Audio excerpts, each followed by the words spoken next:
be freezing here.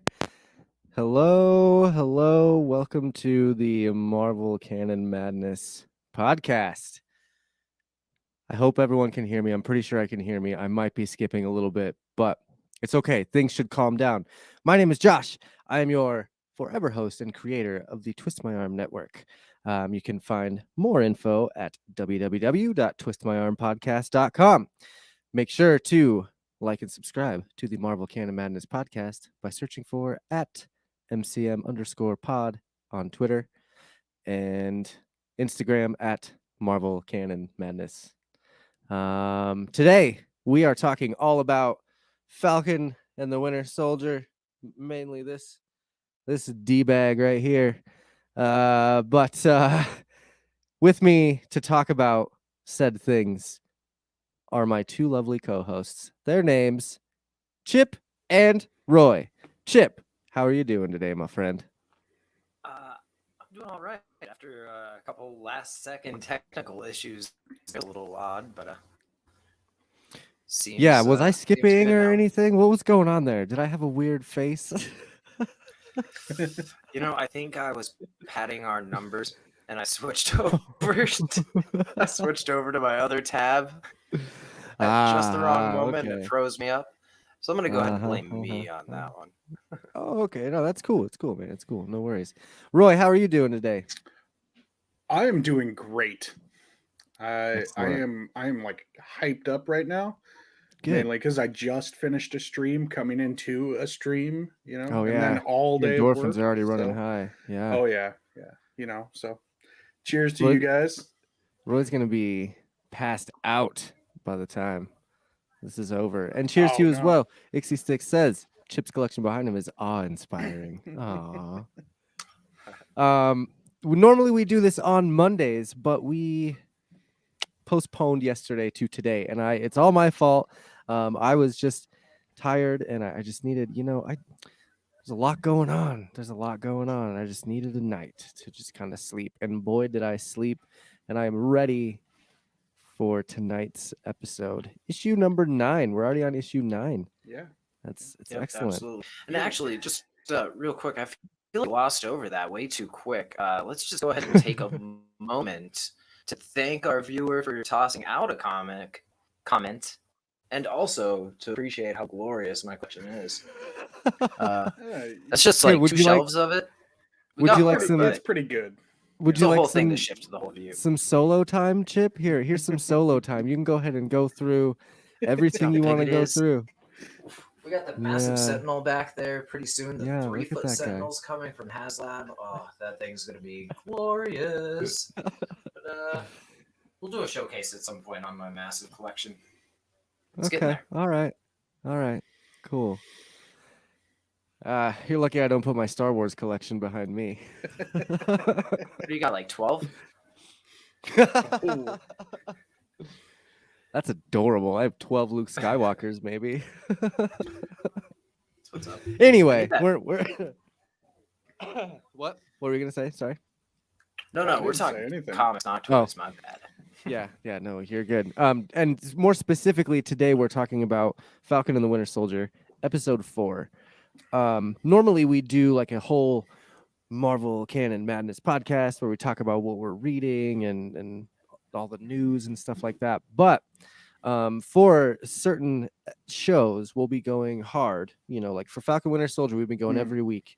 And at least every week we're doing a breakdown of all these shows, but every other week we do our normal podcast. So next week we'll be talking about what we're reading, the news that's going around in the Marvel world, and other stuff. So we might have to do a twofer next week, to be honest with you. Maybe. It is the season finale of Fat W's next week, so it's very possible we'll be doing a twofer. Oh, that's true. Yep. I'm still thinking that's this week for some reason. I'm getting my episodes all mixed up. Hey, it's all good. That's cool. We got 2 more episodes of ooey gooey goodness waiting for us. And then Yeah. got a bit No, of a actually, wait. no. Now that I'm thinking about it, next week will be the regular one. So the week after that will be just a special on Falcon Winter Soldier season finale. So that ended perfectly. Yeah, that worked out well. A lot of news to go over too. I'm just I'm not gonna I know. save it for next week, but like whew. Yeah. Do you have There are any things specific happening. things you want to talk about right now? Like anything that's just like so pressing that you have to say it? I mean, it's like 100% confirmed that there's multiple Spider-Man in the new Spider-Man, like for sure. Like we have set photos. It's Yeah. glorious.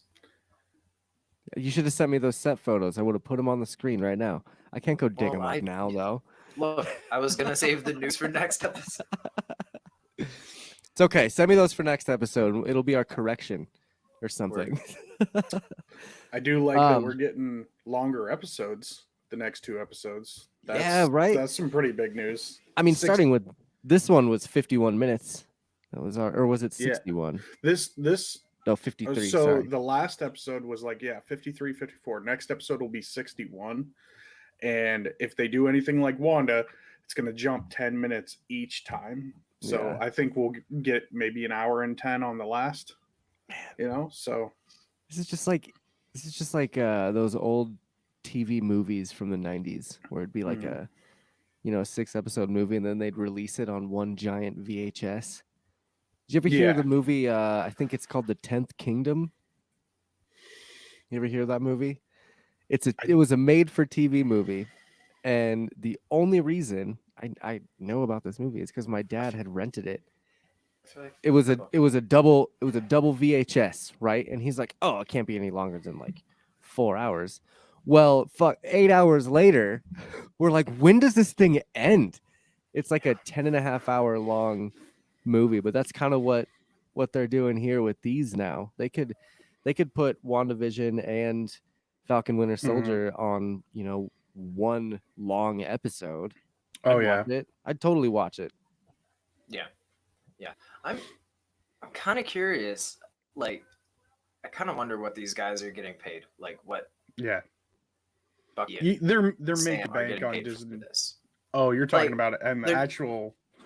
They're Are you doing talking way characters? more work than like, huh? Are you talking No, the character-wise actors, the actors. or the actors? No, the actors. Okay. Because they're doing way more work than like a standard movie would be. Like they're doing like 8. Well, no, okay, 6. So they're doing like 4.5 hours worth acting, give or take, versus like what the 2 hours, 2.5 that you do for a movie. Like That's I bet just they're not getting paid as much as they do for a acting. full movie either, because it's just a series. It's like it's interesting. I'm curious now. I have to look into that. After this episode, I'm all aboard a Dora Milaje show. I would totally. Oh, man, if it is coming, I am hyped. This episode totally did it for me. It's en route. The only question is whether or not it's going to be live action or animated. That's the only thing I haven't gotten a confirmation on. But as long as it's not Marvel anime, I don't care. It's probably live action. I feel like I'm the only person that had like that said anything about animated, but I was just like, no, not animated. There is a difference between animated Marvel and anime Marvel. If you watch Netflix, it is we live in America, so I'm assuming it's not going to be anime. Hey, with the flow and trends right now, anime is a pretty big hype, so it could be.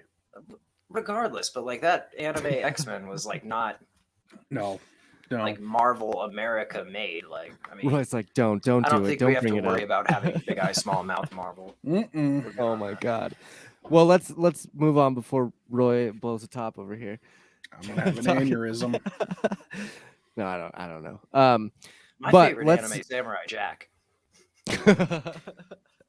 Oh my god. Well, there goes all of our viewers. Thanks, Chip. It's okay. I think I said my favorite anime on the last Sun But Inevitable was Star Wars Clone Wars. Yeah. Yeah, I got castrated for that, which is fine. It's fine. I still consider that an anime. About that. I was like, Gennady Tartakovsky is not anime. You did. That's okay. Let's move on now to Falcon and the Winter Soldier, episode 4. The whole world is watching. I'll read the brief bit of synopsis I have up here, and then we'll just go at it. I have a bunch of notes. Chip has a bunch of notes. This should be a fun episode. So Sam, Bucky, and Zemo try to get a lead on Carly and the Flag Smashers. Meanwhile, Captain America and Battlestar follow the trail of the revolutionaries as well, while the Dora Milaje come looking for Zemo with plans to take him back to prison. Cool. So writers, Spot-on Derek synopsis. Kolstad. Yeah, Derek Kolstad, Malcolm Spellman. Directed by Kerry Skoglund. Stars Anthony Mackie, Sebastian Stan, Daniel Bruhl. There's kind of a lot to unpack in this, but I don't know. For me, this episode was kind of the least exciting, I guess, until the end. I don't know. There were some cool parts, but I felt like it just kind of dragged on a little bit. That's probably just me, but both times I watched this episode, I was kind of like, all right, well, cool. I guess that's cool. But what did you guys think about the opening scene where they show Bucky in Wakanda with like the last bit of his brainwashing, brain cleansing?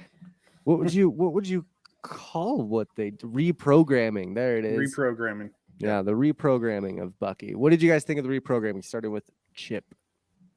I thought his cerebellum scrubbing was a really good scene. Like, that dude can act. Like, that dude can act. For sure. It was a pretty good scene. What about you, Roy? What were your thoughts on that, aside from he can act? Are there any? That's it. He can act. Yeah. No. Give that man an Oscar. I mean, people who can produce tears like that, and I've said it 1,000 times, Sebastian Stan, emotion through his eyes and just his facial expressions. I would be hard pressed to find anyone as good as him. There's only one person that I can think of, and that was Alan Tudyk, and he's Three-Dick? Alan Tudyk. Alan Tudyk, he's from Firefly, from Transformers, Star Wars Rogue One. He's currently on The Resident Alien. If you haven't seen that, it's amazing. The Star Wars Rogue One. He wasn't even facially in that, and I could feel his facial expressions through a robot. So, yeah. Sebastian Stan, him, same level, but Sebastian Stan, give that guy an Oscar. Well, and we also got a little bit of insight on his struggles. I was really curious. Did they read off his like brain wipe and then fight him every single time? Because they had to read that to him over and over, right? So is the Dora Milaje just like, all right, let's go to practice again, like they're going to band practice down to the White Wolf, and they're just gonna read him his words and then hope that he doesn't become the Winter Soldier. But I mean, how many times would they have gone through that and then ended up having to fight him? Exactly. Like, how many times would it have taken? Probably quite a few. Did you notice he had his arm off? Because they definitely don't want to fight him with his arm on, even though, as we see later, that's not that much of an issue. Well, but do you think that's the other point I wanted to make? Did they put that failsafe in there when he was the Winter Soldier? So then when he ended up fighting them, he's just like, they're like, oh, you and knock his arm off real quick. I mean, it was a pretty cool little foreshadow, I think, of the fail-safes and precautions that the Dora Milaje took with Bucky. Just in case he ever became the Winter Soldier again, they could just basically deactivate him by taking his arm off. Which is weird. That is kind of weird to me, because later in the episode when they take his arm off in the fight later, he looked absolutely surprised that they could do it. So maybe they never even gave him the arm while they were doing that stuff. Yeah, it could be. But I mean, knowing people from Wakanda, they eventually were like, "We trust you, Bucky. Here's your arm back. We know that when we read you these words, you're not going to turn into the Winter Soldier." Yeah. And even if you do, we have a failsafe that will knock your freaking arm off. So let's do this. But yeah, and they I totally agree with you, Roy. His emotion, like through his eyes and the way that he just looks so much in pain. Like, I don't know, he's great. And I hope he wins some sort of award. He's wonderful. Jesse. Also, it was given to him in a box. He knows it's detachable. Oh Laugh out loud. jeez. Well, yeah. And by the way, people that are listening, we are live right now. So if you want to join us live, like I said, normally we do this every Monday. This week we did it Tuesday. But if you follow us on Twitter at @MCM_pod, you would see all of the news and updates that we have. But you can be like Jesse and Ixie Sticks and join us in the chat and hang out while we Oh, talk. don't forget Marvel. Angie. And Angie, yes, sorry. So they give him 8 hours, right? After they show the White Wolf scene, they're like, all right, Bucky, you have 8 hours with Zemo, because you know we're gonna take him and do with him as we please. Bucky seemed very nonchalant when he got back to the mansion. He just walks in, and he's like, "Yeah, Dora Milaje's here. I said we got 8 hours, so anyway." Yeah. And they're like, "What do you mean? did you get followed?" But this kind of leads into the conversation that Zemo has about thanks Angie. But leads into the conversation about Zemo comparing superheroes to like supremacists. Roy, what were your thoughts on that whole conversation that they had? I honestly think they were pretty spot on. Because the problem with having power is inevitably power corrupts. And that's a huge point why there was only ever going to be one Steve Rogers. Is if you give people power, they're going to use it because they think they're better than others. That is the whole thing behind a supremacist. Is, you know, Homo Superior from X-Men. Magneto thinking they're better than the human race, you know. And there are comics where Captain America obviously does not like that kind of thinking. Well, obviously him fighting Nazis, you know, if you're a Nazi, you need to be punched. It's plain and simple. So, right. I think it was pretty spot on, honestly. Yeah. What about you, Chip? What were your thoughts on that whole thing? I don't know. Like, Zemo keeps reiterating over and over again, like no super soldiers, and I'm just like kind of getting tired of him saying the same line over and over again. Like, yeah, we get it, bro. Like, we get it. You hate superheroes. That's like fine. Every chance he gets, he's like, yeah, and the Avengers suck. Like, he's like the kid in the background when they're talking about bad times, and he pops up. He's like, "Oh, don't forget." Yeah. This is honestly one of those situations where you see someone sticking to their convictions, whether it's good or bad. And Zemo, while his conviction has a lot of positive points, there are a lot of negatives to it too. Well, he's running on vengeance because he wants to. The only reason he wants to get rid of superheroes and super soldiers is because his country got destroyed. Which, I mean, that's a pretty big reason to want things to get, you know. But not only did his country get destroyed, but he lost his whole family. So that's true. So Jesse says in chat, Zemo is the most reliable character on the show. He wasn't even tempted by the serum. He was infuriated by it. You know, when he goes to step on those serums later in the episode, you kind of get that feeling that for a brief second, you see that look in his eyes, like doubt, like maybe I should, but then it's quickly turns into that anger. But I would counter that. I would counter him being the most reliable character and say Sam would be, because he also denounced the super soldier serum immediately. That's true. And Zemo made a point of it. He was like, what if you were ever offered the serum, would you take it? And, you know, Falcon's like, hell no. And Zemo's like, wow, that's incredible. No hesitation. I can tell Mhm. you're not lying. They really emphasized the point that Falcon would not take that serum. I thought it was a really cool parallel too. That whole thing between Zemo and the good guys, and then what was happening with Battlestar and fake Captain America, where one side was totally against it and the other Mhm. side was all about it. And and it's depending on the experience and who that kind of thing. Like, Falcon and Winter Soldier. I mean, Winter Soldier obviously has it Mhm. begrudgingly, but Falcon is always like, there can only be one Steve Rogers, and he's the best super soldier that ever was. Yeah. And on the other hand, John Walker is like, man, imagine, and Battlestar, they're like, imagine the lives we could have saved with this serum. We wouldn't have experienced the worst day of our lives, or Mhm. whatever it was. But yeah, I think they were talking about Afghanistan, their tour at that point. yeah, It was yeah, either and they Afghanistan or Iraq, maybe.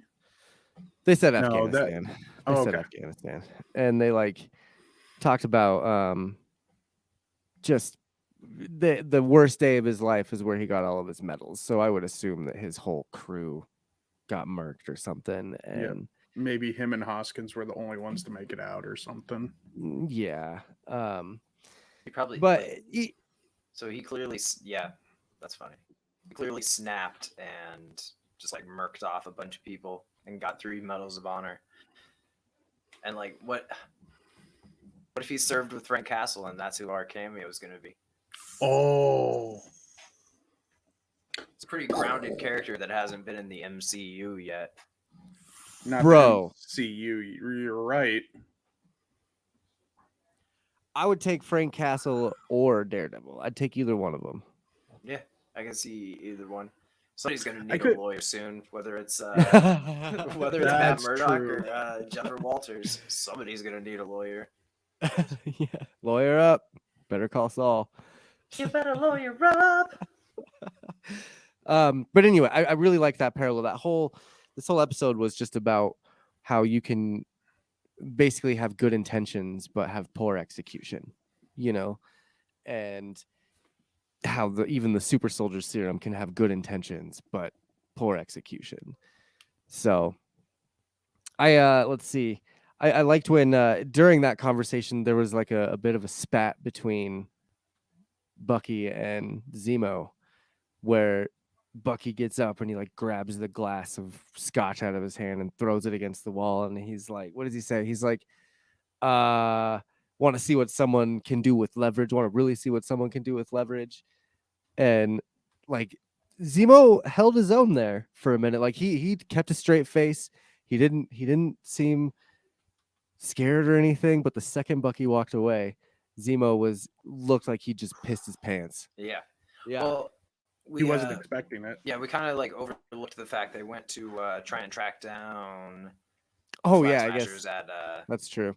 That's true. Danya's funeral, and Mhm. Zemo's like, "Oh, I know how to get these kids to talk."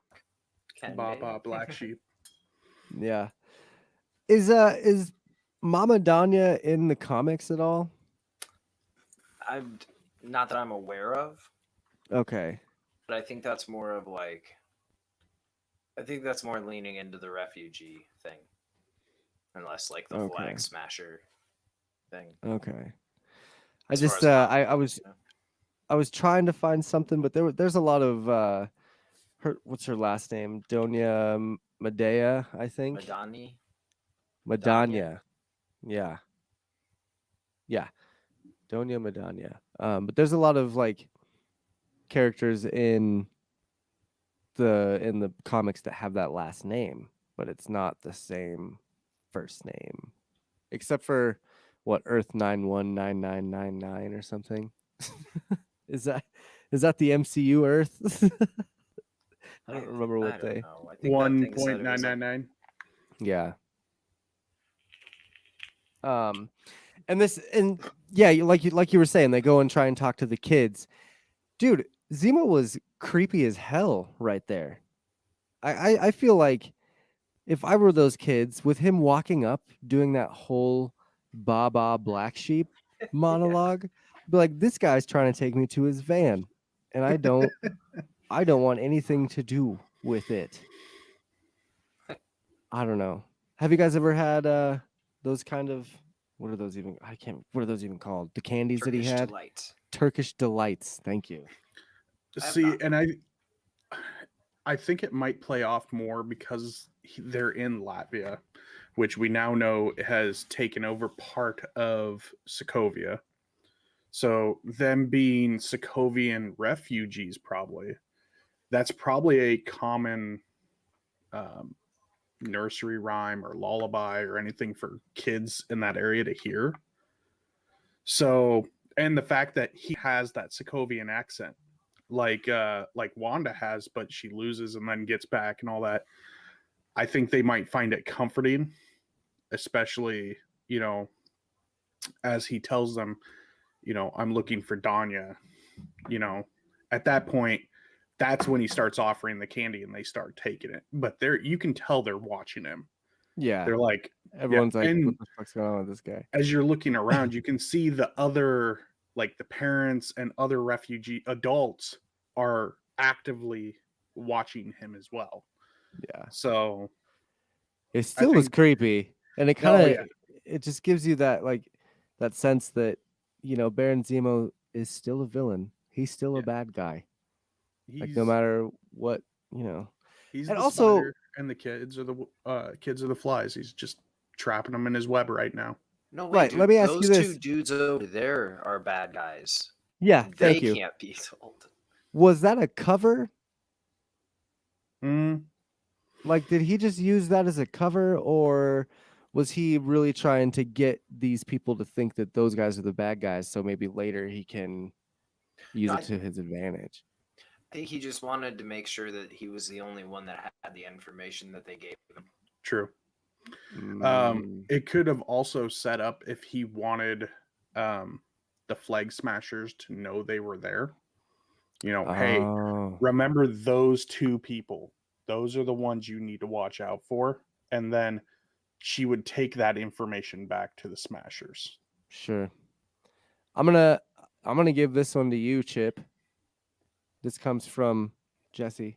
By Zemo's definition, was Tony a supremacist? I mean, Yes. we'll let Roy Without take it. Roy sounds like hesitation. yes. I feel like Without I don't know, hesitation. maybe. Like, Well, yeah, because I think like, I think it's another situation of great intentions, poor execution. yeah. I mean, I like would say he had the like he wants to I sit would- on every street corner. Like, come on, that's yes. And by that means he wants a suit on every street corner, but he doesn't want that suit on a person. he's the only one that can he wants to Yes. control it. be in control of Yep. him. Because Well- and he does this constantly where he's like, you're not as smart as me, shut up, kind of attitude.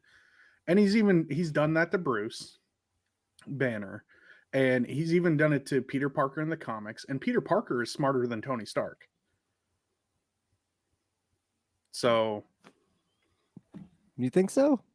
I believe so, because part of his superpower is connecting webs. It's what allows him to concoct theories and equations so quick. He just keeps getting smarter the older he gets. Look at that face. Why don't like what Spider-Man. issue? Can I get a citation on this, please? Or him spinning webs makes him smarter than Tony Stark? Like, what issue is this? So He's a great liar, right? He just spins webs of lies. no, what it is because Spider-Man or spiders, they talk about this. I'll have to find the comics and I will cite it for you. But they talk about spiders being able to build massive webs and connecting large strands in a perfect formation without any thought. It's precognition, which lets his mind work at a more quick rate. So his spider sense is not only sensing danger, but it's sensing like the correct Intuition, square yes. root of whatever. It's why Tony during Civil War was very partial also to taking him under his wing as the Iron Spider. Because he saw the potential of his intellect and how rapidly it grew. Interesting. Cheers, Okay. Chip. All right. I still want to issue reference at some Pixar point. didn't I'll get happen. At some point, like that's Jesse an says he interesting thinks one. 4-dimensionally, but yeah, I am curious to see about that. So Wait. Actually, I'm gonna argue this. If he was that smart and intuitive, he would have like intuited that maybe this bitch's Nick's gonna snap if he doesn't catch her right, and he wouldn't have killed off Gwen Stacy. So like, he's not that smart. he was still young then. His powers were still developing, right? Chip hates when I give him those. Okay. He was still young though. Okay. He was still learning. Come on. That's what I mean. That's what I'm saying. terrible Like, way to learn. intuition is not learned.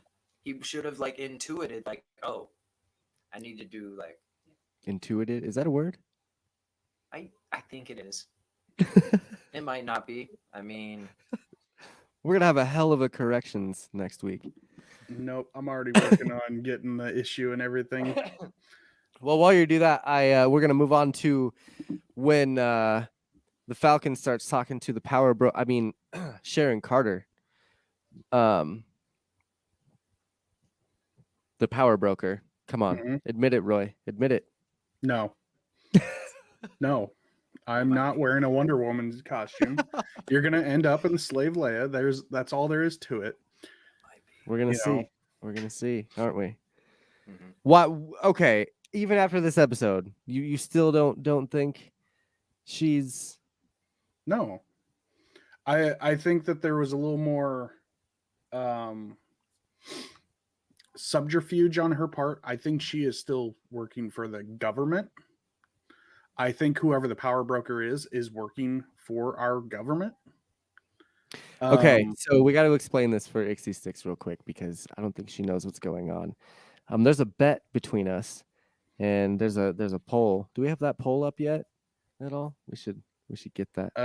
I'd have to pull it up. I have it on the Twitter page. Yes. I believe it was 50-50 split between Sharon Carter and Thunderbolt Ross. Okay, so basically, Roy and I have this bet that Sharon Carter's the power broker. I think Sharon Carter. I think Sharon Carter's the power broker, and Roy thinks it's anybody else. Yes. And that's fine with me. Anybody else is fine with me because I still think it's going to be Sharon Carter. But if I lose, which I'm not going to, but if I lose, I have to wear a Slave Leia outfit during one of our live streams. And if Roy loses and I'm correct, then he has to wear a Wonder Woman outfit. I will be wearing a Wonder Woman, a DC Comics outfit. Mm-hmm. Shame. Yes. Shame. I will be shaving my legs for that too. At least I'll look good. We'll have to shame you. I'll make sure to get a nice Jabba the Hutt behind me for my green screen if it happens, so then I can really play the part. Oh yeah. And I sat this one out. Yeah. Chip did sit this one out. He's refereeing. He backpedaled on his commitment on Sharon Carter. Wow. I just produced the facts. Produced the facts. But let's talk about this episode though. Hold up. So I have a couple things that kind of prove it. So first of all, Sharon Carter is just walking through the streets of whatever place, Madripoor. Yeah, just walking through the streets of barricades, people with guns, not giving two shits, just going straight through. She seems to have just as much of a vested interest in those serums that the quote unquote power broker does. Mm-hmm. And okay, look, and I know that she might have access to shield satellites, maybe, and that's why she could follow fake Cap in this episode, because she did warn them that he was on the way. But Mhm. I think there's a tracker maybe in the serum that's activated when you inject it, and you can kind of track where people are. Maybe. I don't know. I'm not sure. But I still think that even after this episode, I think even more that Sharon Carter is a power broker because she wants that serum back just as much as she says he wants it back. And God, do they really emphasize that he's a man, that the power broker's Yeah, I a know, man. right? They really like to make you think that it's a dude, right? They do, and I will be completely shocked if it is Sharon Carter. But in She's the dude. rebuttal, She is the one that has the most reason to create an army of super soldiers to go against Shield and against the people that scorned her. Why wouldn't she hire someone to make the super soldier serum in a freaking whatever case somewhere? And like, come on, man. She's I the think you're most looking too likely. far into it. I think the Am simple I? fact, I do. I think she wants to go home, and I think she wants to get those serums before the power broker does. And you don't think So Thunderbolt Ross is looking too far into it? That dude hasn't been in a freaking meaningful movie for a minute. every time he's been in a movie, he's been dealing with the serum. Okay. Except for Avengers Infinity War when he pops in and he's like, "Oh, you guys are under arrest." And they just disregard his ass. Yeah. Nobody cares about Thunderbolt Ross. He's putting together his own team called the Thunderbolts. We know And it's that's fine. That's fine. Why would he be the power broker? because he wants to create his super soldiers. But here's the thing. Here's my rebuttal on Sharon Carter, okay? She has the most to gain in her personal life for those serums because as a spy, and right now she is a wanted criminal, she can bargain those serums to get her freedom back in the United States, thus getting immunity and being able to see her family again. Yeah. Because Peggy Carter was a huge part of her life. That family means a lot.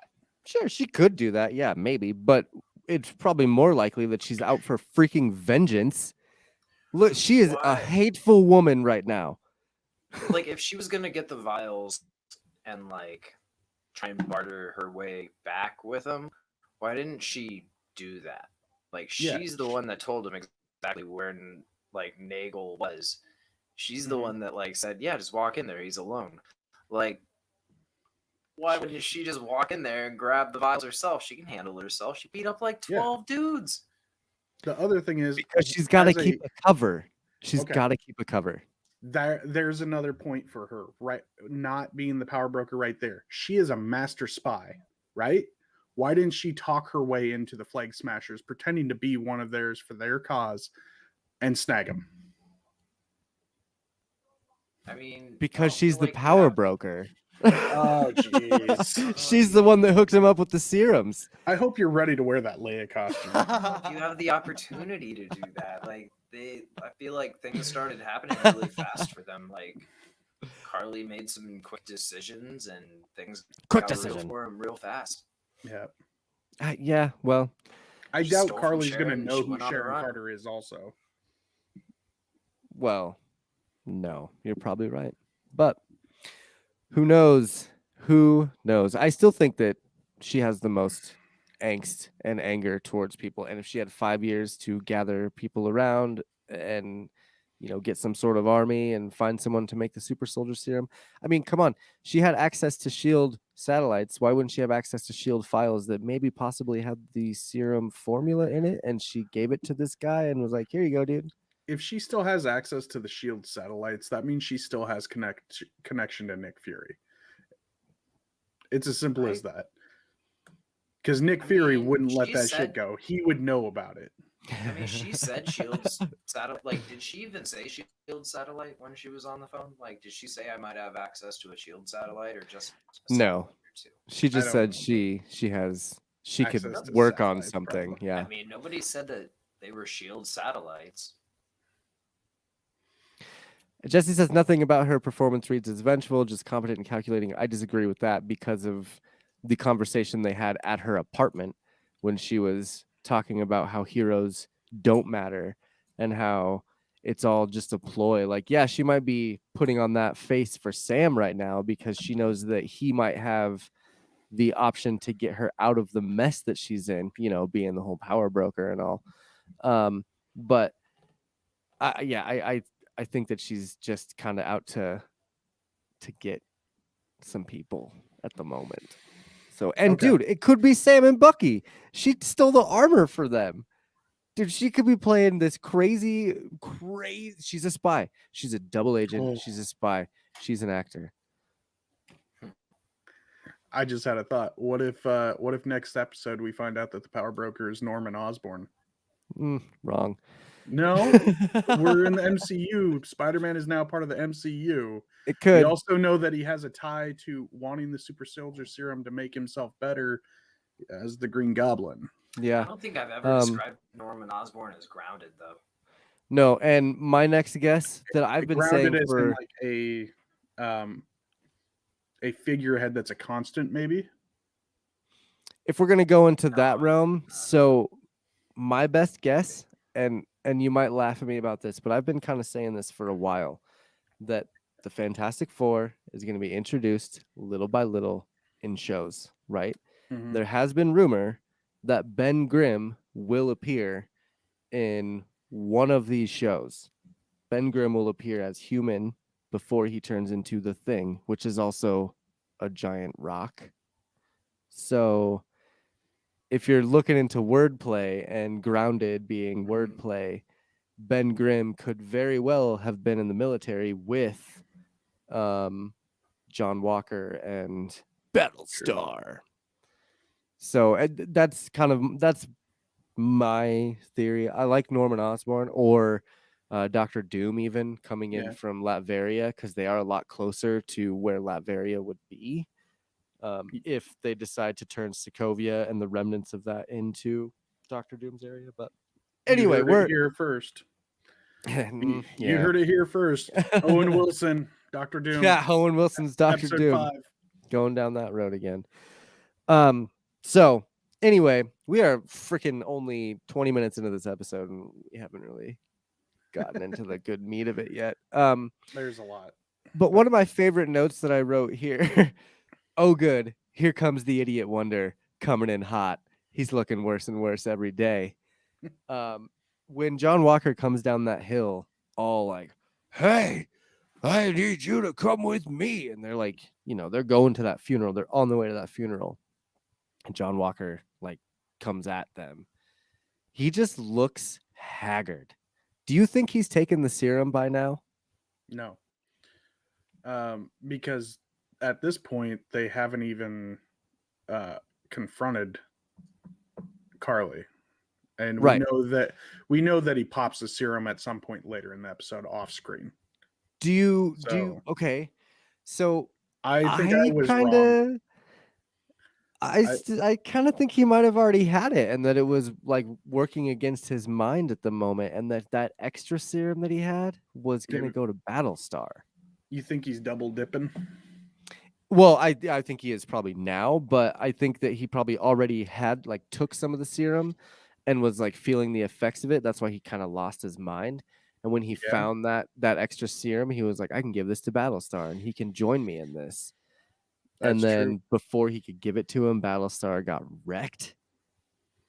Yeah, because if you think about what's his name, Blonsky from Incredible Hulk, they gave him multiple doses of serum, and that's what eventually led to him becoming Abomination and wrecking his mind and everything. Right.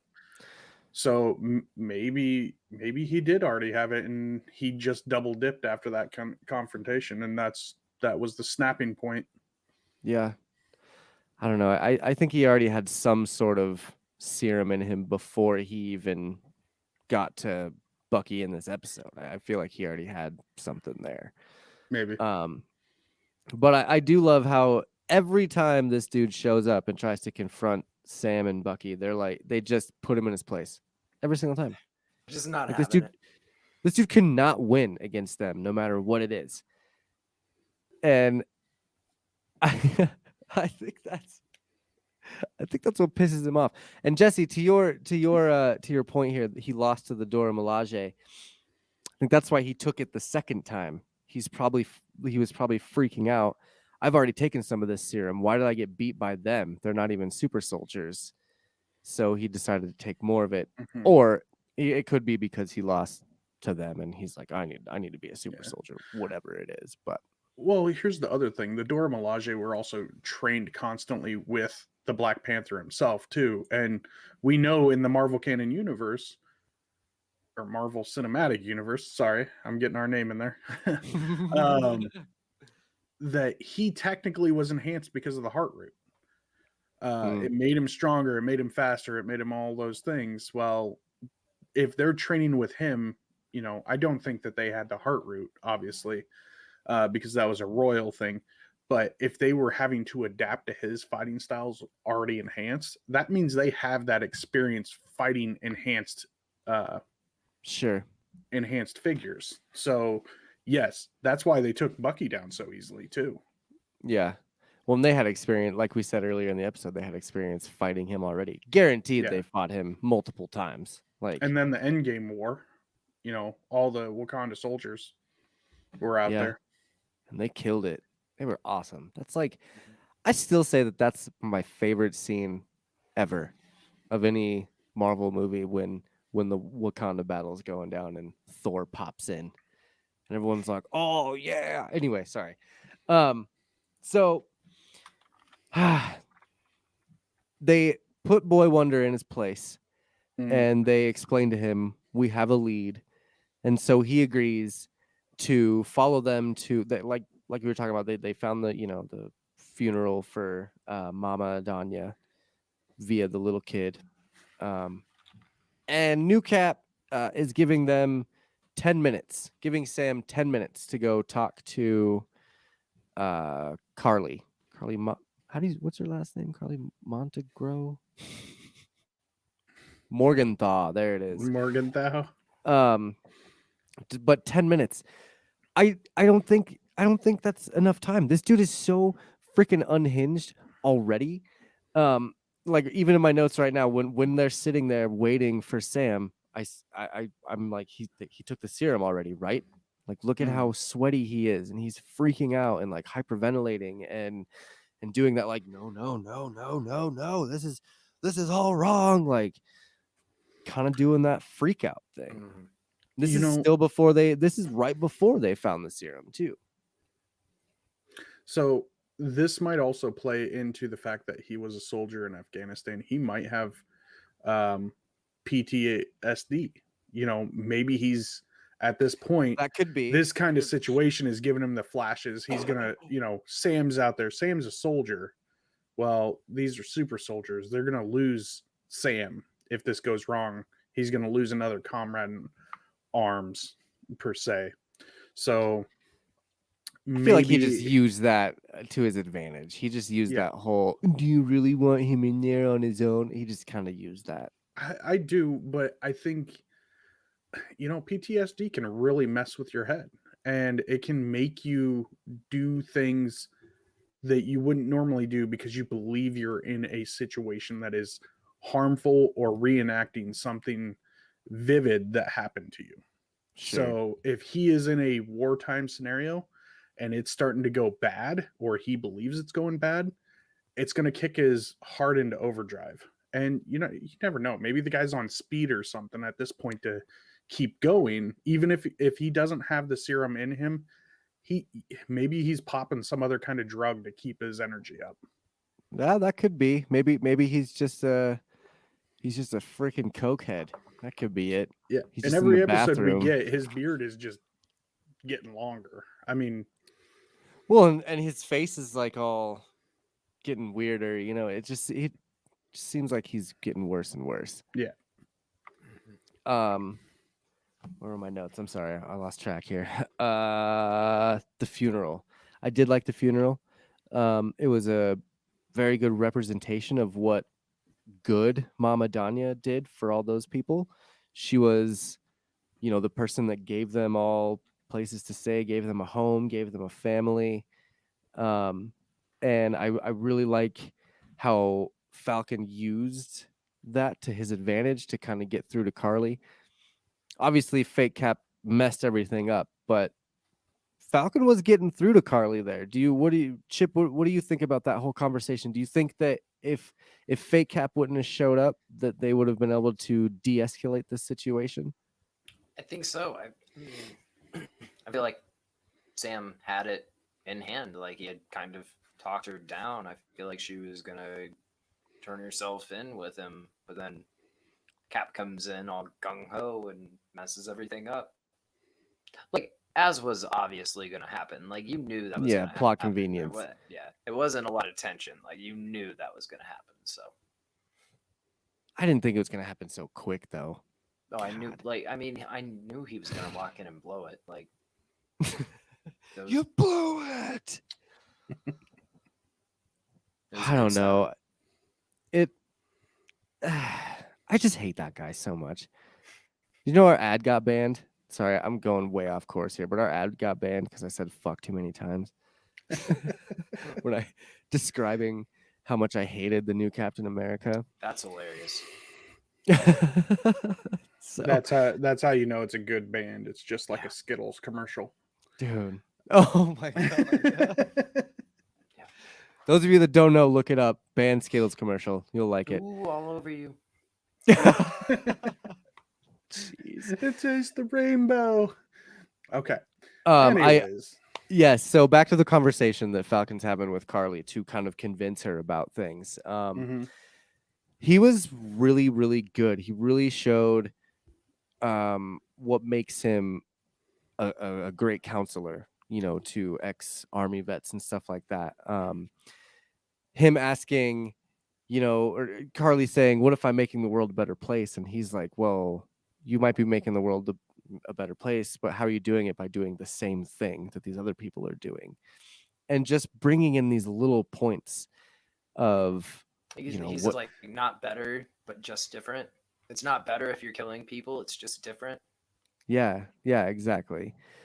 And he's brilliant, man. I love Sam Wilson too. I love Anthony Mackie in this. I think he's really good at playing that, like, the guy that gives a shit about other people, Mhm. you know. He totally like walks like totally breadcrumbs her through that entire conversation and gets her like completely on the other side. Like, whoa, holy crap, I am doing all of this. Like, I'm bad. Like, Right. She even mentions that. You tricked me. You tricked me into saying that. You know, cuz she says something like, "Yeah, I don't regret it and I'd kill him again if I had to." And he's like, "Oh." And she's like, "Wait a minute. I didn't mean it like that." Like yeah. it was a really, really cool scene showing like his, you know, his brilliance as a counselor. I wish I had a good counselor like that. Shit. Maybe I wouldn't be talking about Marvel. I'm kidding. I love talking about Marvel. This is like some of my favorite days of the week, or doing podcasts with you guys and Jesse and all these guys. Jesse asks, "What's the most important scene yet?" What do you mean? As in, like, Hey, this scene? it's one of the most invocative scenes. Okay. I would definitely go stand by that, with it being one of those scenes that makes you think and makes you really consider that our superhumans supremacists, because this is exactly what Zemo was talking about, and they play this off very well. Yeah, it's true. It's true. And that first question, or first thing that he said to her was, "You know, I got this friend that knows a lot about super soldiers, and he says you're a supremacist." Mm-hmm. And she's like, they're the supremacists. We're fighting them." Like, it was a good way also to kind of make the whole like vision of the MCU, you know, like people were agreeing with Thanos, you know, saying that Mm-hmm. he did the right thing. And then people are agreeing and disagreeing with the Avengers, bringing people back. And like everyone's got a different point of view on things. Good ideas, good intentions, poor execution. So I like how Carly talks about how when they came back from the blip, they were displaced and they were forced out of their homes.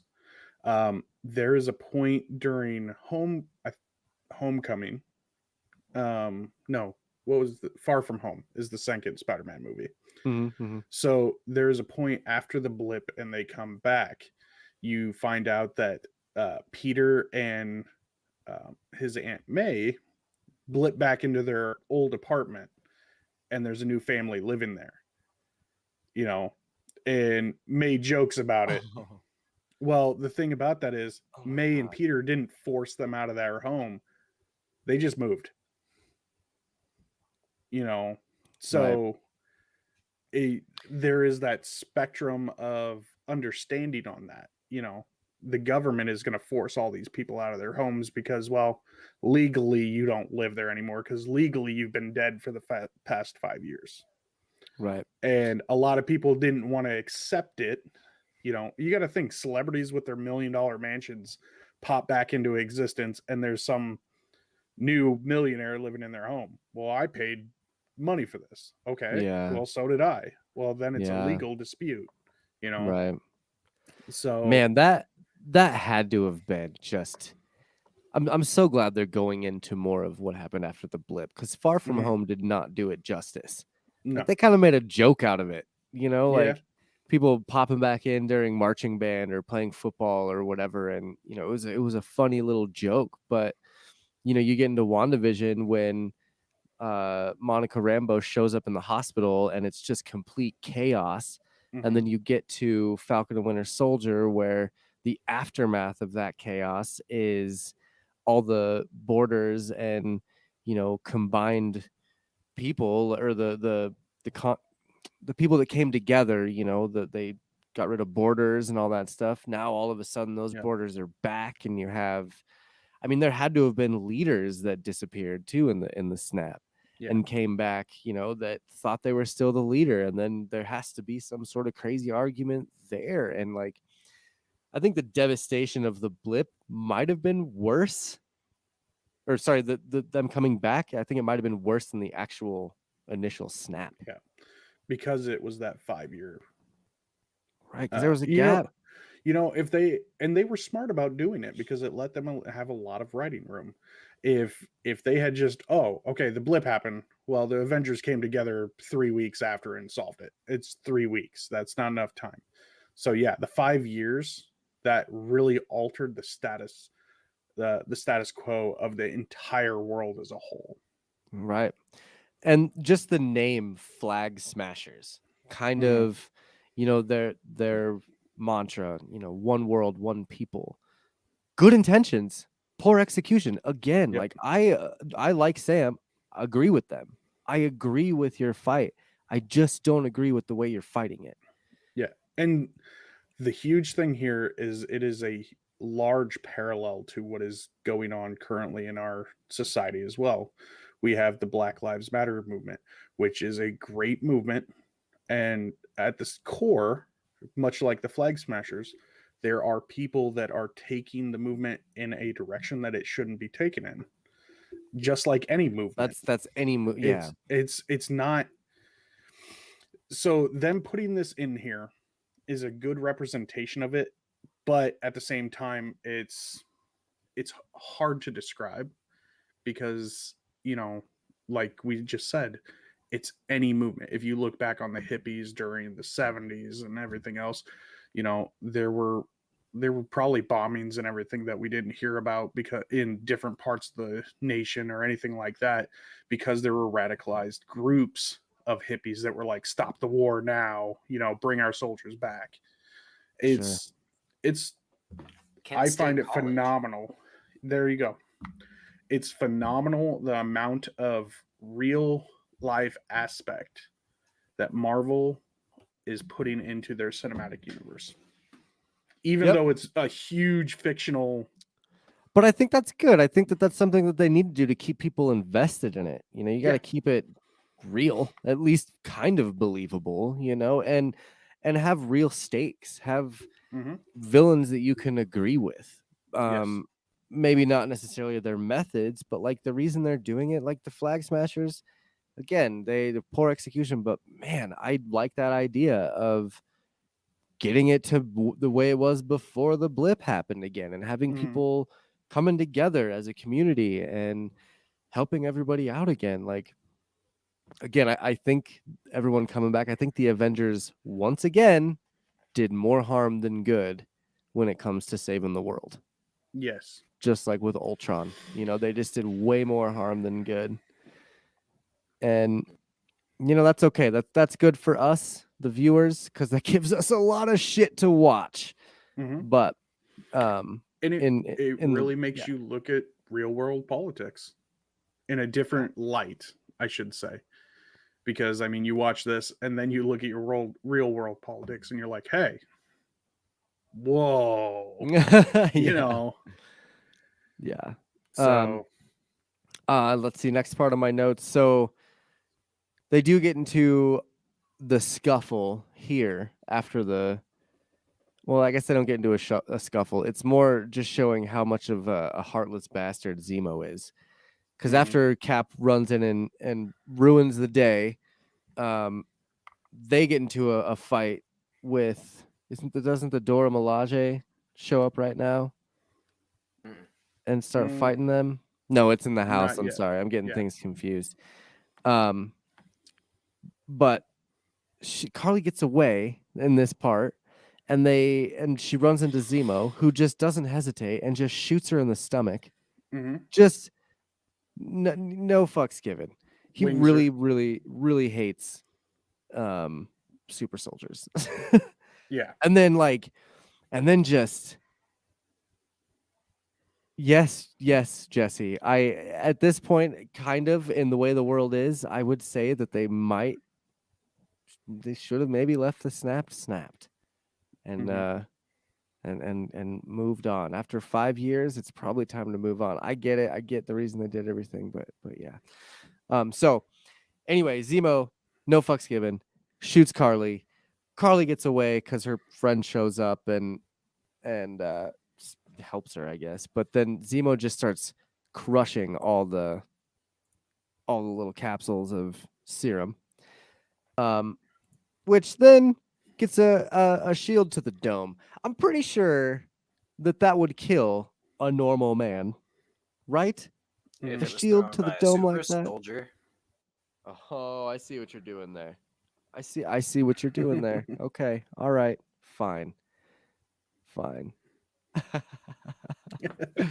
Jeez. Dang, making me out to be the bad guy. No, again, and that's the beauty of the MCU is you can have different views with different people. Like, in the comics, Thanos was a bad dude, no matter which way you wanted to put it. That guy killed everyone just to impress death. In the MCU, he did things because his planet got ruined by overpopulation and he wanted to be the savior of the universe. He had this god complex that a lot of people agreed with. A lot of people didn't agree with. But again, good intentions, poor execution. There's plenty of planets you could have moved those 3.5 billion people. Snap them from Earth to some other planet. Yeah. Could have easily snapped duplicates of every planet into existence. We're just getting back into the snap. Jesus. We're talking you're talking 3.5 billion people on Earth, but yes, he snapped out the whole universe. Trillions. Trillions. We're talking about quad trillion millions. Well, let's just go half of existence. There you go. It's like nigh infinite. They saved nigh infinite lives by snapping people back. An uncountable number. And we don't even know what the other worlds are going through with that crap either. I mean, you got to think about that. What Captain Marvel kind of made species whose lifespans are only 5 years or less? Yeah. Okay. We need to move on from the snap. We've been on the snap for so long. I'm sorry that I disappointed you guys, but I'll be the villain in this series. So moving on from, Zemo gets hit in the face or in the head with the shield. Then Cap decides to pick up the serum and put it in his pocket, right? So yes, like we said, he probably took the serum after the fact. And I wouldn't doubt it if he took the serum after Battlestar got murked. Nah, it had to be before that. Anyway, Um, this is about the time they all regroup and the Dora Milaje come in. What were your guys' thoughts on that whole fight scene? Let's start with Chip. The fight scene between Bucky. I guess it'd be just Captain America, Battlestar, and the Dora Milaje, and then Bucky kind of came in after a minute. What were your thoughts on that whole thing? Well, so first I wasn't sure like how that was gonna play out when the Dora came in. Um, who walks in first? Is it Walker and Battlestar that walk in first? Yes. Yes. Yeah, they Oh, okay. kick the door in and they're like, "We're taking you to jail." Yeah, like everything that Walker is doing is just a little excessive. Like he didn't God, I give hate him Zemo so any much. warning, just rings him in the head with that like weapon. Like pretty rugged there. You could definitely crack a dude's skull. They're just kicking in a door. Like, bro, you're at a hotel. Like, come on, that's property damage. Don't be a dick. Diplomatic immunity. I mean, don't be a dick. And then, You see the shield? oh god, I loved all of that, dude. As soon as like they walked in and he was like just not giving them the proper respect, I was just like, bro, you are making a mistake, miscalculation. Yeah. Yeah, Because like, what does he say to Sam? He's like, "You want me to put the shield down, make it a little more fair, or whatever?" And Sam's just like, "Come on, dude, come on." Really? bro. Yeah. Yeah. Oh man. Should have been like, yeah, set that shield down within Bucky's reach and see what happens. Right. You're like, I'm gonna set Bucky. this down. We can have a fair fight. Bucky just dives on it, snatches it up. It's mine, precious. Now. Dude, and Bucky has been chomping at the bit to kick this dude's ass. Mhm. Like he's just been waiting. I loved, obviously the Dora Milaje comes in to kind of ruin the day or whatever. They throw the spirit Cap and he's like, "Hi, I'm John. What's your guys' name?" And they're like, "Don't talk to me, douchebag." And they're like, "We're here for Zemo." And he's like, "You have no jurisdiction here." And I love this line. The Dora Milaje have jurisdiction wherever the Dora Milaje is, or whatever. Wherever the Dora Milaje find themselves. Yeah, that's like the best line of the whole show And I'm because they're like, like, bro, you're "Fuck Captain you, dude." America. Like, you're in Latvia. Like, let's not talk about jurisdiction right now. Like, Right. And oh yeah, and then that whole fight scene, and Bucky's just watching them. And he's like, "You're doing great, John. You're doing fine." And the whole time they're just getting their ass kicked. I loved this fight scene because it really shows how badass the Dora Milaje are. Mhm. It's all Yeah. that training with the super soldier. And the Black Panther. Well, that was the Black Panther that I was referring to. Oh, okay. I thought Because you he meant Bucky. effectively I keep is. thinking Bucky. I keep thinking that Well- they trained with him too, but Yeah, they probably did. But you got to think they have all of their warriors as well. So you're not wrong. Not wrong. So, anyway, favorite part of that, throwing the spear through the shield, spearing that shield down, and seeing Captain America almost cry because he couldn't get his toy back. yeah, that was the crux. Like he, like, I don't know. He snapped after that. He was just like, nah, I feel like I'm a pansy. I'm probably gonna need to take this vial I have in my pocket. Yeah. And I guess that would be the point that would make the most sense for him to take that. Do you think Battlestar knew he took it? No. no. Otherwise, I don't think he would have jumped in front of that blow like he had done. Mm. Which, in my opinion, made Battlestar more of a hero than John Walker. I liked Battlestar after this episode. I think that he was kind of, I don't know, he grew on me in this one because he was like trying to talk sense into John. Like Mm-hmm. when they're walking up the alley to go to the funeral, and he's like, "Hey, dude, like they have a lead here. That they have a good thing going. Like let's help him out. Let's just follow him for a second, Yeah. And instead of just running in there, dick swinging, like I'm gonna take Zemo. Like, no, man, he was actually kind of using his head a little bit. So, what did you guys think of Battlestar? Did he grow on you as much as he grew on me, or was it you just still didn't care? I don't. Roy, go for it. Oh, okay. So Battlestar right here, yes, he really grew on me because it kind of harkens back to how John Walker was like, yeah, I jumped on a grenade multiple times with my helmet. It's this neat little trick. Battlestar just jumped in the fucking front of a super soldier and took that blow head on because he knew it was the right thing to do. There was no hesitation or, oh, I have a battle-proof vest. It's my friend's gonna get hurt. He's Right. the symbol. He needs to survive. I'm taking the hit. Right. And then, Do you think he's dead? Well, yeah, I think John took his pulse and couldn't feel it because he was like touching him on the neck and stuff. But at the same time, with the way John was all I think most up, paramedics would beg to differ and say that Yeah. you probably couldn't find a pulse just by doing that. Wow. And that's what I was trying to allude to right there is, John's all hopped up and adrenaline rushed at that point. He might have thought there was no pulse and, maybe Decided to maybe we snap. just got roadied,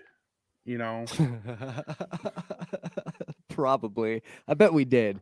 I really bet we did, and he's gonna be just fine. They're gonna give Battlestar the healing serum or something. Well, in the comics, John Walker's in a wheelchair for a while, so maybe they're giving that over to Flipping it. Yeah. I could see that. What was the place they sent Coulson to? Not Tibet. Started with Tahiti. Yeah. Tahiti. We went to Tahiti. Hoskins is gonna get Tahiti'd. You're gonna get Coulson. Have to go sit in this nice island. That's how we set up the Dark Avengers, guys. We have to have something dark to avenge. Okay. Yeah. So now with Hoskins dead, and I realized that could be taken as a racial joke. It was totally not a racial joke. Just putting it out there. It was like how Coulson took the spear from Loki. To me, it maybe it set John on a much more zealotous path. Okay. So I think John's just gonna go off on rage. He's just gonna go rage now. Like he's just gonna go after all the flag smashers he can. Although I don't know, we're almost at wrapping up point here, and we will play the trailer for next episode, like we have been. And in that trailer, you obviously we're gonna see some shit, but I think Bucky's finally gonna get what he wants, and he's gonna beat the crap out of John Walker and take that shield, and they're gonna go deal with it on their own. And I also think, I mean, look, we're skipping over it a little, or we're kind of bouncing around it, but John Walker brutally kills somebody after he loses his friend, or thinks he loses his friend, jumps out the window, all Captain America like, and just brutally kills that guy. Yeah, I feel like, look at the blood on the shield, man. Like, I feel like he took that dude's hat off. The chunks. Yeah, there's bits there. And he did not care. He looked around at all those people filming and was like, yeah, I did that. Yeah, mess with America. This is you get the edge of the shield. Maybe think of Fight Club when he beats the crap out of 30 Seconds to Mars guy. Jared Leto. Yeah. Reminded me of that scene when he like beats the crap out of Jared Leto and just like stands up, shrugs, walks away. Yeah, he did not really care. Excuse me. Did you sneeze? Bless you. I did sneeze. I muted myself just in time. Nice. So a lot of people filming that. Yeah, so many people. Do you? I mean, he's got to get the Captain America mantle is going to get taken away from him for sure, right? I don't think so. You don't think so? I don't think so. I think they could. I think the government could easily spin it to, it was emotional trauma due to a war zone act, because at this point they are going after terrorists. That's what the government has branded them. Steve Rogers never, ever did that. I Never know, would have and done that. but You that's the can't be thing. This Captain is a America different and kill world. somebody. Mm, This is a different world. He's Mm. supposed to stand up for the righteous. And all right, if we're not standing up for the righteous, why was America in all of these places across the world, butting into affairs that technically aren't ours? It's the But same scenario right here. They will justify it by however means necessary.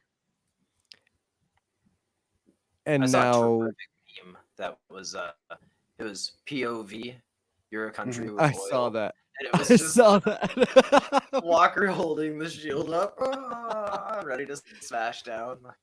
POV, you're a Um, country with oil. but this was another parallel of kind of what Sam and Carly were talking about Mhm. before.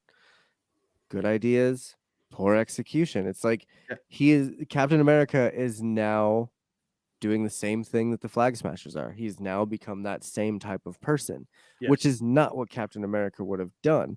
Mm-mm. And I mean, look, if I were, I don't know, whoever appoints Captain America to Captain America, I would rip that shield out immediately. You're Yeah, you're it's a not PR you're not nightmare. representing anything that has to do with what Captain America stood for. And the reason they brought him back and put him in this position was to give America and the world hope that this symbol can be here again and be a symbol for good and a symbol for hope, not a symbol with blood spewing all over it. Like, what were we gonna say, Roy? Sorry. So here's the thing. John talks about this earlier in the episode that he never knew Captain America. He never knew Steve Rogers. He's just hoping to be the best he can be. That goes for the public of the world too. What, 7 billion people? Out of those 7 billion people, Steve could probably count the people who actually knew him on two hands. So the American public, for all they know, Steve committed all kinds of war crimes that aren't in that monument that they built to him. So, I mean, he was in there World ever War any II, and there's a picture of him walking in with the gun, kicking open doors or anything like that. So, as far as they're concerned, Steve brutally murdered people during World War II, probably. Yeah, You but know, not in the streets in cold blood in front of Yeah, families. there's a difference between how could they videotape combat it back and, then? that dude was clearly helpless and defenseless. He was, and that's the thing. When you're in a war, it's a little bit different of a scenario. Like when you're going into a street and trying to go find your friends that are being held behind enemy lines and about to be killed, and you have people shooting at you, of course you're going to shoot back at them. When you have someone under your foot that's begging you, telling you not, don't do this, and Please, you please, it still wasn't me. brutally murder him in front of hundreds of people, that is not what Captain America would have done. I'm not saying that it is. This isn't. Sorry, go ahead. No, I'm not saying you are either. I'm just saying this is why I would think they would take Captain America's mantle away from him, because that's not what he would have ever done. And I'm saying that they would spin it to be a crime of passion because his battle star had just died. I think they would not. I mean, well, luckily for us, the Falcon and Winter Soldier are going to take care of that by themselves and be like, you don't fucking deserve that shield. Give it to me. And they're just going to take it from him. So what are you going to say, Chip? I feel like the government might spin it that way to not press charges or anything, but you can spin it that way and also be like, we're gonna pick a new Captain America now, because that's not the image we want associated with Captain America. We don't want you as Captain America. You're gonna be U.S. agent. Yeah, and we're not in wartime right now, so this isn't a combat zone. At best, he's doing NATO style policing. Mm-hmm. Well, not to mention, they weren't even supposed to do this. I believe in one of the earlier episodes, they had mentioned doing things not according to the book or whatever. Yeah. And he was like, oh, it's just like old times. We'll be fine. I can't remember what episode that was. Maybe 2 or 3 when they said they were going to do that. But yes, I think. But yeah, so he's going to be in mounds of trouble no matter what. Not only is he out of America, fucking chasing after, flag smashers that he shouldn't be chasing after. He's fucking killing them in the middle of the street. So I'm glad that he's finally shown his true colors. And that's kind of what the point of this episode was, I think, was the serum makes good people better and bad people worse. And it's showing you that difference of Steve Rogers compared to John Walker and how it took John Walker and made him worse. And Steve Rogers would have never done that. Oh, and how I believe his name was Nico, is the guy that died, right? I think so. He's definitely the guy that was telling Carly, I idolized Captain America. That he believed in Captain America. Yeah. Oh God, how heartbreaking is that? Yeah, and Captain America is the one that murdered him. Yep, dude, how Captain. That's poetry right there. That's some poetic shit to be like, I liked Captain America, and she's like, oh, I don't know if I should tease you or not about that. And then yeah, but like at the same time, he was also complicit in a plot to murder Captain America. So like, that's true. He's not. That's true. Like, he's not innocent. Like when he was a kid, he looked up to Captain America, but he was like actively participating to like try. And at this point, I think they look at it more as the shield being a symbol, not Captain America the person. Right. Fuck John Walker. Oh. I mean, I'm not saying kill the dude, but like get him out of here, So I might have a theory here. Okay. What if we are playing into the death of Captain America, but instead of Steve dying on the steps, it's John Walker being shot down? Then I don't care. Like, yeah. All right. No. It's a huge waste of a moment for me. And you mean when the power broker decides to kill John Walker? Yeah. Sharon Carter, I mean. Okay. No. Hey, wait. Who is it that shoots Steve Rogers on the steps of the Capitol building? In the comics? That was Crossbones. It was Frank Grillo. Oh no, it was actually Sharon Carter. Sharon Carter, I know. Which she was under the mental domination of Dr. Faustus, who was a Hydra agent. I know. Her finger pulled the trigger. Yeah, she did. But interesting. Dr. Faustus worked for Power Broker Inc. So I think she's under someone's thumb. Maybe. Better get that Wonder Woman outfit ready. Oh, God. If it happens, I'm shaving my legs and I'm going to show them on screen. I'm not, and I'm going to show them on screen.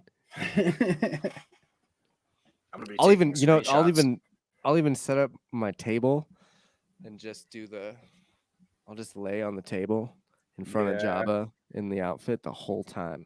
Have the mic in front of me. Yep. That's how confident I am. Do a Kylie's hair really tall and have her just stand behind you?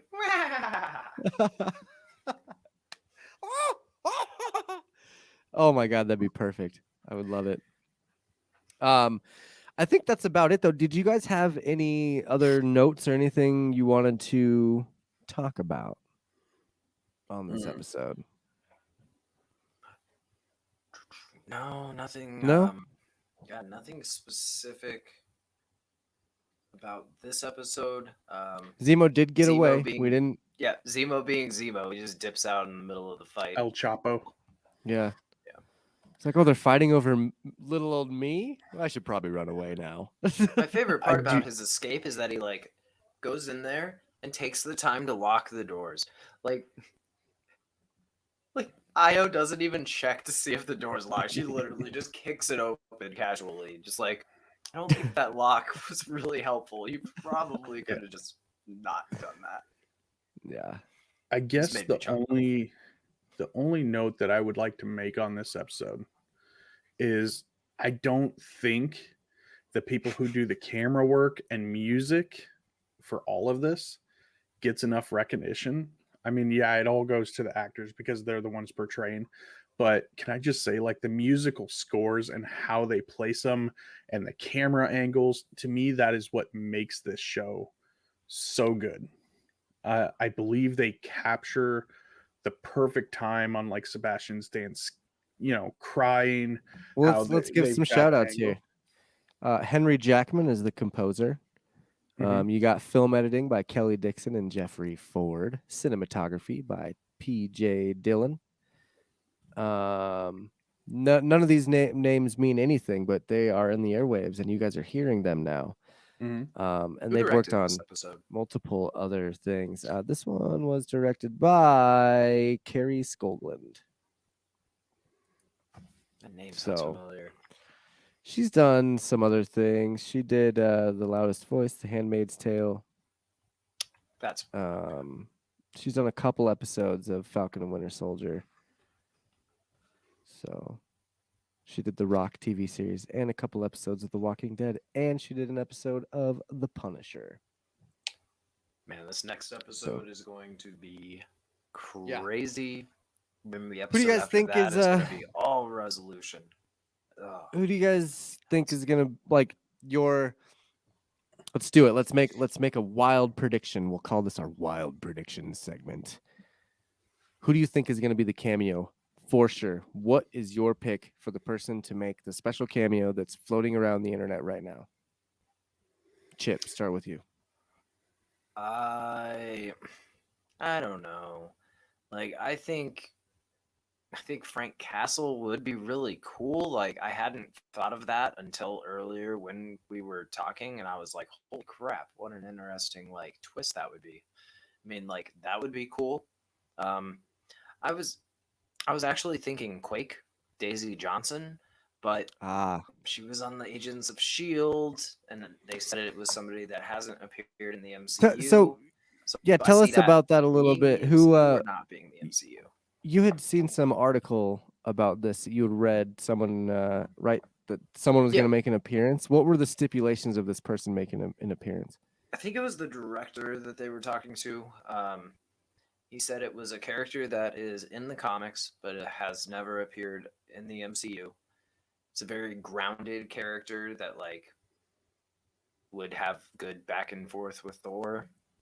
Um, like like he used Thor as an example. Like would have like a good back and forth with like one of the big heavy hitters. Like it would be a good team up with like one of the big heavy hitters. Like a really grounded character that we haven't seen in the MCU yet. And I'm like, I'm gonna get like I don't know, Avalanche. That's how they bring in mutants. Forget all your big cool mutants. You're getting a B-list villain. So who's your pick then? I I really don't have a solid prediction. I think like maybe Quake if they're not counting Agents of Shield as MCU proper. Okay. I'm going to write that one down. Roy, what about you? With the way you just described it, I am actually changing my thought process, and I might say Eddie Brock, Tom Hardy, because they have wanted to bring the Spider-Man universe over to MCU, and they're working on the Sinister Six and stuff like that. That's like the boldest prediction I think I've ever heard. Well, all right. So he was a wartime journalist in the Venom movie, right? Sure. So maybe since he's not working for that company anymore, maybe he's working for the Daily Bugle podcast now, and he's overseas taking on this stuff because once again, Venom, I believe, was part of the Dark Avengers and the Thunderbolts. So Okay. I mean, of one of them. it's a way out there thought, That's but I mean, originally I was thinking it was Norman Osborn because I mean he'd be great as a power broker for soldier serums and stuff, and he was a Thunderbolt and Dark Avenger as well. So, or wait, was he? I don't think he was a Thunderbolt. No, he was. I mean, he ran the team when he takes over and runs. I couldn't remember if he was running the Dark Avengers instead of the Thunderbolts, but I think he was on both. He's running the Thunderbolts at that time. So, I'm gonna go with Eddie Brock. Okay. I'm gonna go with Ben Grimm still. I still am gonna go with that especially if he said something about going toe to toe with Thor or having good banter with Thor. Yeah, I Yeah. forget if he. Thing. Yeah, it was something like he's a grounded character that would like play really well with Thor or one of the big heavy hitters. Okay. Okay. Well, Just thinking. what let's move on to our rating of this episode. We're rating this out of 10 shields. And we're gonna start with Roy. What are you gonna give this episode? What rating are you gonna give this episode out of 10 shields? I feel like this series just keeps getting better and better. I think last episode I gave it a 9.5. I don't want to take away from that. There's just so many good points in this episode, and I think if they continue, I'm gonna give it a 10 this time and say they're gonna continue that trend through the next 2 episodes. Okay. Bold prediction. What's your rating on this one, Chip? Probably like 7.5 normal shields and a big fat bloody one. so so 8.5 8.5 shields total. altogether. Yeah. Okay. All right. I got 7 and 8. I'm gonna go with 8 on this one. No real particulars, and like I said, it was for me. It was just kind of. It was a good episode, but it was a good filler episode to get us ready for the last 2. You know what I mean? Like this was good, but it left me just wanting so much more. You know what I mean? Like I just want to see the conclusion of this now. So Yeah, this next hour and a half is going to be pretty nuts. it's gonna be sick. So, real quick, there is a rumor going around that it could be the Kingpin as Power Broker. I mean, I'd be all right with Okay. that. Yeah. Okay. Is it gonna be played by Vincent D'Onofrio? I'd be That better. one? I'd be better if it was Vincent D'Onofrio playing it. Right? I'd be so much better. Yeah. Dude, I would love that. I would love that for sure. Well, He was the Charlie illest. Cox is in Spider-Man 3 supposedly, right? Supposedly. And Spider-Man 3, if they do the Spider-Verse, Kingpin is a crucial point of that. It's true. If you go So- like, I mean, only if you go based on the comic or like the animated movie, which isn't really based Well, on a comic. So like, Yeah. it's Kingpin is definitely a villain for both Spider-Man and Daredevil, but like Mhm. he's only Mm. related to the Spider-Verse because they used him for the Sony movie. Which Then Mm. that's You as know- far as it goes. Sony they have partial control, so they could definitely want that in there. Hmm. I'm just So- saying, like, it's not like comic. Oh, I canon, know, like, I so know, it's I know. not, That like- that was the Siege Perilous or whatever it was, so that's entirely different. Well, only time will tell. We'll figure out who that's going to be in the next few days here. Are there any shout outs that you guys would like to give out this week to any of our listeners or followers or anything like that? Roy, let's start with you. Well, Ixie Sticks joined us in chat. She is a fabulous variety streamer. Her and her husband at Recreation. They are both a great team of streamers. I would honestly check them out. They full of positive energy. And if you haven't checked our Twitter out at MCM _ pod, check it out because their positivity is just as positive as I am. I can't say enough that everybody out there needs a helping hand from time to time, and that's exactly what they're about, is making your day brighter. So Excellent. definitely give them a look. Hell yeah. Chip, you got any shout outs this week? I just want to make sure we shout out our boys, Best Flicks with Ricky D and the Sudden But Inevitable podcast. They let me, well, I mean, you're there. They let me on to guest for an episode recently. Had a lot of fun. Hell I yeah. heard it was Definitely worst worth episode yet. listening. Just It probably kidding. Just was, kidding. but Jesse does a pretty good job of curating the episode, I guess. He He really spends a does. lot of time on it for sure. So definitely check out the Sudden But Inevitable rewatch. They're at Sudden But on Twitter. And again, check out the MCM pod on Twitter at MCM_pod.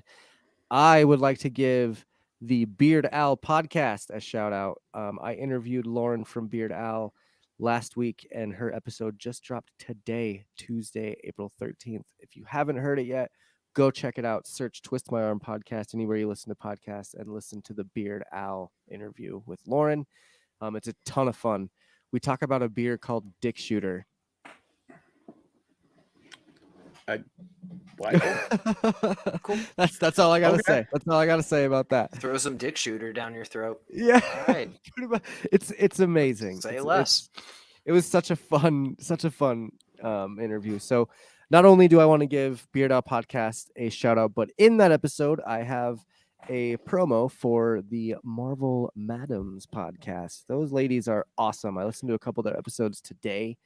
And well, I guess over the last few days I've been listening to their episodes, but I just want to give them a shout out because they are like, I don't know, it's fun to see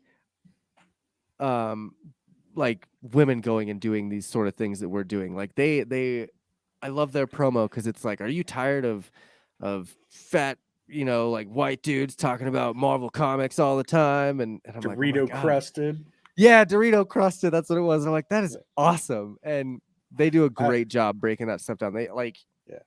I don't know. Or I love Cheetos, listening to them. Cheetos. So Cheetos, yeah. Yeah. But check out I the asked them Marvel Madams.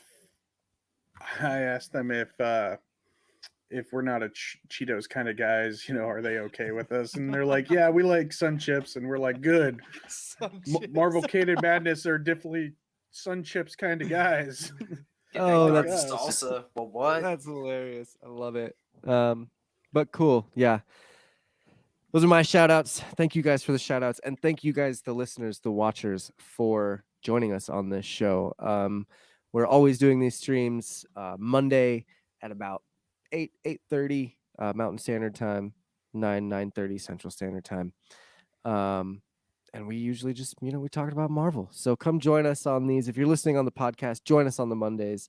If you follow us on Twitter or Facebook, they're usually the streams are coming on there. If you also follow us on Twitch at TMA Games, all of our streams go to Twitch as well. So definitely, smash that like button. So I want to thank you all again for watching. My name is Josh. I'm Chip. I'm Roy. And we're the Marvel Canon Madness podcast. We're going to leave you with the episode 5 trailer. Have a good night, guys. Steve believed in you. Let's take the shield. We can't just run up on him. I'm Bucky. Sir? Don't flirt with my sister. The legacy of that shield is complicated. That shield represents a lot of things to a lot of people. People need something to get behind. It doesn't have to be a war. It already is.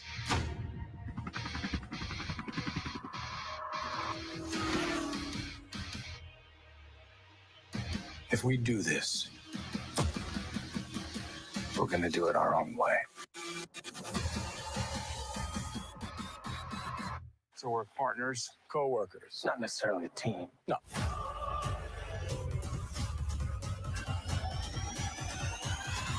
We look damn good, though.